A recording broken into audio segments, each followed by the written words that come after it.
မိတ်ဆွေသိလားပြင်းပြအားဖြင့်လူတစ်ယောက်ကတစ်နေ့ကိုအတွေးပေါင်း6000ကျော်လောက်တွေးလို့ရှိပါတယ်အဲ့ဒီတည်းကမှာ80ရာခိုင်နှုန်းဟာအစိုးမြင်တဲ့အတွေးတွေဖြစ်ပြီးတော့အဲ့ဒီတည်းကလူအများစုကငါ့ကိုသူများတွေဘယ်လိုတွေးနေကြမလဲထင်နေကြမလဲဆိုတော့စိုးရင်စိတ်တွေဖြစ်နေတတ်ပါတယ်ကိုလူတစ်ယောက်ကလှစ်လူရှုတာအထင်လွဲတာဒါမှမဟုတ်ကိုဖြစ်စေခြင်းလို့ဖြစ်မလာတဲ့အခါမိတ်ဆွေဘယ်လိုခံစားရလဲစိတ်တူလားရှင်းပြလား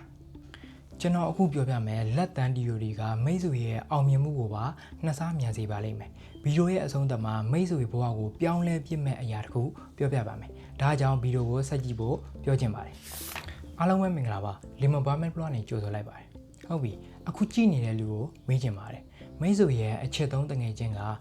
မိတ်ဆွေကိုမခေါ်ဘဲနဲ့သူတို့ကြီးပဲအပြင်သွားတဲ့ပုံကိုစတိုရီမှာတင်ထားတာကိုမိတ်ဆွေကမြင်နေပဲထားမိတ်ဆွေဘယ်လိုခံစားရမလဲcomment မှာရေးခဲ့ပါအောင်ကျွန်တော်ကိုယ်တိုင်လည်းအရင်ကအဲ့ဒီလိုပါပဲတယောက်ယောက်ကအထင်လွဲရင်ညာလုံးပေါင်းအိတ်မပြောတော့ဘူးငါကအဲ့ဒီလိုအတိတ်ပဲနဲ့ပြောတာမဟုတ်ဘူးဆိုပြီးတော့ message တွေအရှိရေးပြီးတော့ like ရှင်းပြခဲ့ဘူးတယ်ရလက်ကဘာလဲဆိုတော့ငါရဲ့ emotion နဲ့ remote control စိတ်ခံစားချက်ခလုတ်ကိုသူတို့လက်ထဲပေးထားသလိုဖြစ်နေပါတယ်အဲ့တော့ပုံမူတိတာတော့အောင်အခြေအနေတစ်ခုကိုနှိုင်းရင်ကြည့်အောင်တယောက်ယောက်ကမိတ်ဆွေရမကောင်းပြောတယ်ပဲထားရန်ဖြစ်တယ်ဖုံးဆက်ပြီးတော့ညင်းခုန်တယ်ငါ့တော့ဒါမျိုးလာမလုပ်နဲ့ကွာငါမဟုတ်မခံစိတ်ဆိုပြီးတော့ရလက်ကကြတော့မိတ်ဆွေရဲ့ energy တွေကုန်ဆုံးသွားတယ်စိတ်ညစ်ပြီးတော့အလုံးမစိမ့်ရင်အဲ့တော့အလုပ်တွေပြတ်စိတ်တွေညစ်ပြီးတော့ကြံခဲ့တယ်ကိုကပူလောင်နေတာပြောတဲ့လူကတော့အေးဆေးပဲတစ်ဖက်မှာကမိတ်ဆွေကိုမကောင်းပြောနေလားလက်တန်ပြောပါစေသူတို့ဘာတွေပဲပြောပါစေမင်းထင်ရလို့ထင်တယ်လက်တန်ထင်ပါစေဆရာညီမင်းညိုပြောသလိုကမင်းထင်တာကမင်းပိုင်ငါလုပ်တာကငါလုပ်ရက်ဆိုပြီးတော့ကိုကတော့ကိုလှုပ်ဆရာရှိရဲ့အလုပ်တွေကိုအာယုံစူးစိုက်ပြီးတော့အောင်မြင်အောင်သာလုပ်ပြလိုက်ပါဘသူကပို့ပြီးတော့ပါဝါရှိသွားလဲ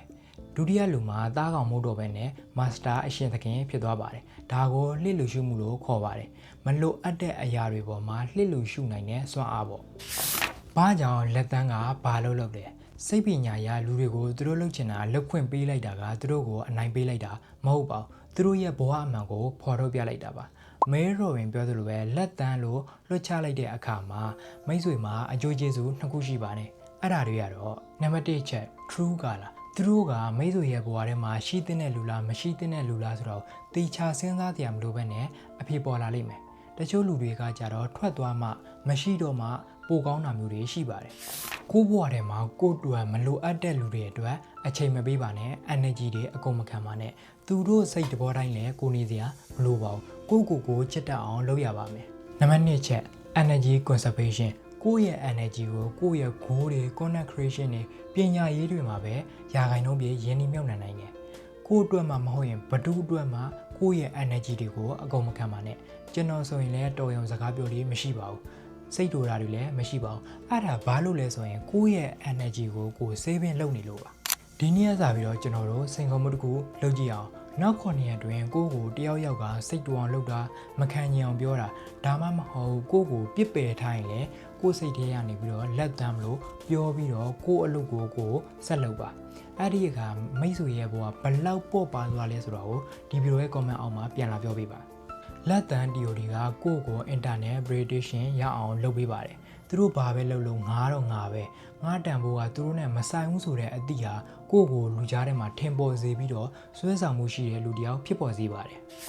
အခုလိုအကျိုးရှိတဲ့ content တွေကိုထပ်ကြည့်ချင်တယ်ဆိုရင်တော့ Lemon Barmet Blog ကို subscribe လုပ်ထားပါကိုယ့်ရဲ့ peace of mind ကိုတခြားလူတွေရဲ့လက်ထဲမှာမရှိပါစေနဲ့နောက်ဗီဒီယိုမှာပြန်တွေ့ပါမယ်အားလုံးပဲ bye bye